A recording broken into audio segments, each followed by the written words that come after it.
जय जय श्री राधे। ओम नमः भगवते वासुदेवाय नमः। पूर्णिमा व्रत कथा। पूर्णिमा तिथि का हिंदू धर्म में काफ़ी महत्व है, लेकिन शरद पूर्णिमा का महत्व और भी कहीं ज़्यादा बढ़ जाता है, क्योंकि शरद पूर्णिमा के दिन माता लक्ष्मी का प्राकट्य हुआ था। इस दिन माता लक्ष्मी समुद्र मंथन के दौरान प्रकट हुई थी।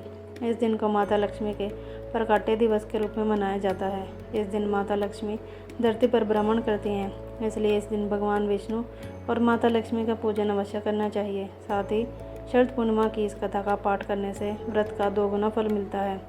पूर्णिमा व्रत कथा। द्वापर युग में एक समय की बात है कि यशोदा जी ने कृष्ण से कहा, हे कृष्ण, तुम सारे संसार के उत्पन्न करता, पोषण तथा उसके संहार करता हो। आज कोई ऐसा व्रत मुझसे कहो जिसके करने से मृत्यु लोक में स्त्रियों को विधवा होने का भय न रहे तथा यह व्रत सभी मनुष्यों की मनोकामना पूर्ण करने वाला हो। श्री कृष्ण कहने लगे, हे माता, तुमने अति सुंदर प्रश्न किया है।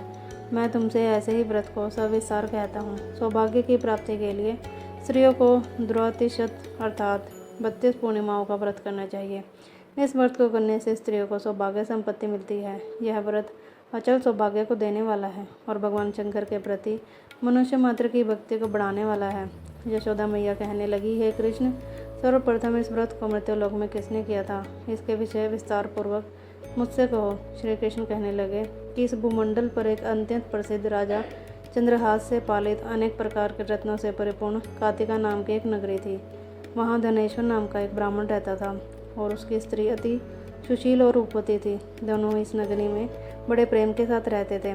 घर में धन धान्य की कोई कमी नहीं थी। उनको एक बड़ा दुख था, उनके कोई संतान नहीं थी, जिस वजह से वह बहुत दुखी रहते थे। एक दिन एक बड़ा तपस्वी योगी उनकी नगरी में आया। वह योगी बाकी सभी घरों से भिक्षा मांगकर भोजन किया करता था, लेकिन उस ब्राह्मण के घर से भिक्षा नहीं मांगा करता था। एक दिन योगी गंगा किनारे भिक्षा मांगकर प्रेम पूर्वक खा रहा था कि धनेश्वर ने योगी को यह सब करते देख लिया। सब कार्य किसी प्रकार से देख लिया। अपनी भिक्षा अनादर से दुखी होकर धनेश्वर योगी से बोले, सभी घरों से भिक्षा लेते हो, परंतु मेरे घर की भिक्षा कभी नहीं लेते। इसका क्या कारण है? योगी कहने लगा कि आपके धर्म हमें इस बात की आज्ञा नहीं देता, क्योंकि अभी आप गृहस्थ जीवन में एक सुख से वंचित हैं। आपके घर संतान होने पर मैं आपके घर से भी भिक्षा स्वीकार कर लूँगा। उन्होंने कहा कि जिसे संतान नहीं है उसके घर से भिक्षा लेने से मेरे भी पतित हो जाने का भय है। धनेश्वर यह बात जानकर बड़ा दुखी हुआ और हाथ जोड़कर योगी के पैरों पर गिर पड़ा तथा दुखी मन से कहने लगा कि आप मुझे संतान प्राप्ति के उपाय बताएं। आप सर्वज्ञ हैं, मुझ पर अवश्य ही यह कृपा कीजिए। धन की मेरे घर में कोई कमी नहीं है, लेकिन मैं संतान न होने के कारण अत्यंत दुखी हूँ। आप मेरे इस दुख का हरण कीजिए। यह सुनकर योगी कहने लगे, तुम चंडी की आराधना करो। घर पहुंचकर उन्होंने यह सारी बात अपनी पत्नी को बताई और खुद वन में चला गया। वन में पहुंचकर उसने चंडी की आराधना की और उपवास किया। चंडी ने उसको सपने में दर्शन दिए और कहा कि हे धनेश्वर, जा तेरे पुत्र होगा, लेकिन उसकी आयु केवल 16 वर्ष की हो गई। 16 वर्ष की आयु में ही उसकी मृत्यु हो जाएगी। अगर तुम दोनों स्त्री और पुरुष 32 पूर्णिमाओं का व्रत करोगे तो यह दीर्घायु हो जाएगा। जितने तुम्हारे सामर्थ्य हो उतने आटे के दिए जगाकर शिव जी का पूजन करना, लेकिन पूर्णमासी 32 ही होनी चाहिए। सुबह होते ही तुम्हें इस स्थान के पास एक आम का पेड़ दिखाई देगा। उस पर चढ़कर एक फल तोड़कर अपने घर चले जाना। अपनी स्त्री को इस बारे में बताना। सुबह स्नान के बाद वह स्वच्छ होकर शंकर जी का ध्यान करके उस फल को खा ले, तब शंकर भगवान की कृपा से उसका गर्भ हो जाएगा। जब ब्राह्मण सुबह उठा तो उसे उस स्थान पर आम का पेड़ दिखाई दिया और वह उससे फल तोड़ने के लिए चढ़ा, लेकिन वह पेड़ पर चढ़ नहीं पा रहा था। यह देखकर उसे बड़ी चिंता हुई। उसने भगवान गणेश की उपासना की और कहा, हे दयानिधि, आपने भक्तों के विघ्नों का नाश करके उनके मंगल कार्य को करने वाले, दुष्ट का नाश करने वाले, रिद्धि सिद्धि देने वाले, आप मुझे इतना बल दे कि मैं अपनी मनोकामना पूर्ण कर सकूं। इसके बाद वह पेड़ से फल तोड़कर अपनी पत्नी के पास पहुंचा। उसकी पत्नी ने अपने पति के कहे अनुसार इस फल को खा लिया और वह गर्भवती हो गई। देवी की कृपा से उसे बहुत सुंदर पुत्र पैदा हुआ। उसका नाम उन्होंने देवीदास रखा। माता पिता के हर्ष और शौक के साथ वह बालक बढ़ने लगा। भगवान की कृपा से बालक बहुत ही सुंदर था, सुशील और पढ़ाई लिखाई में भी बहुत ही निपुण था। दुर्गा जी के कथा अनुसार उसकी माता से 32 पूर्णमासी का व्रत रखा। जैसे ही 16 वर्ष लगा, दोनों पति पत्नी बहुत दुखी हुए, कहीं उनके पुत्र की मृत्यु न हो जाए। उन्होंने सोचा कि अगर उसके सामने यह सब हुआ तो वह कैसे देख पाएंगे। तभी उन्होंने देवीदास के मामा को बुलाया और 1 वर्ष के लिए देवीदास को काशी जी पढ़ने के लिए भेज दिया। 1 वर्ष के बाद उसे वापस लेकर आ जाना। देवीदास अपने मामा के साथ एक घोड़े पर सवार होकर चल दिया। उसके मामा को भी यह बात पता नहीं थी।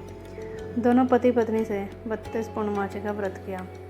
दूसरी तरफ मामा और भांजा दोनों रात को जाने के लिए रास्ते में एक गांव में रुके। उस दिन उस गांव में ब्राह्मण की कन्या का विवाह होने वाला था। जिस धर्मशाला में वर और बारात के बाकी लोग रुके हुए थे, उसी धर्मशाला में देवीदास और उसका मामा ठहर गए। उधर कन्या को तेल आदि चढ़ने के बाद जब लगन का समय आया तो वर की तबीयत खराब हो गई। वर के पिता ने अपने परिवार वालों से विचार विमर्श करके कहा कि यह देवीदास मेरे पुत्र जैसा ही है, मैं इसके साथ लगन करा दूं और बाद में बाकी सारे काम मेरे बेटे के साथ पूरे हो जाएंगे। ऐसा कहने के बाद वर के पिता देवीदास को मांगने के लिए उसके मामा के पास गए और उन्हें सारी बात बताई। मामा ने कहा, कन्यादान में जो कुछ भी मिलेगा वो हमें दे दिया जाए। वर के पिता ने बात स्वीकार कर ली। इसके बाद देवीदास का विवाह कन्या के साथ संपन्न हो गया।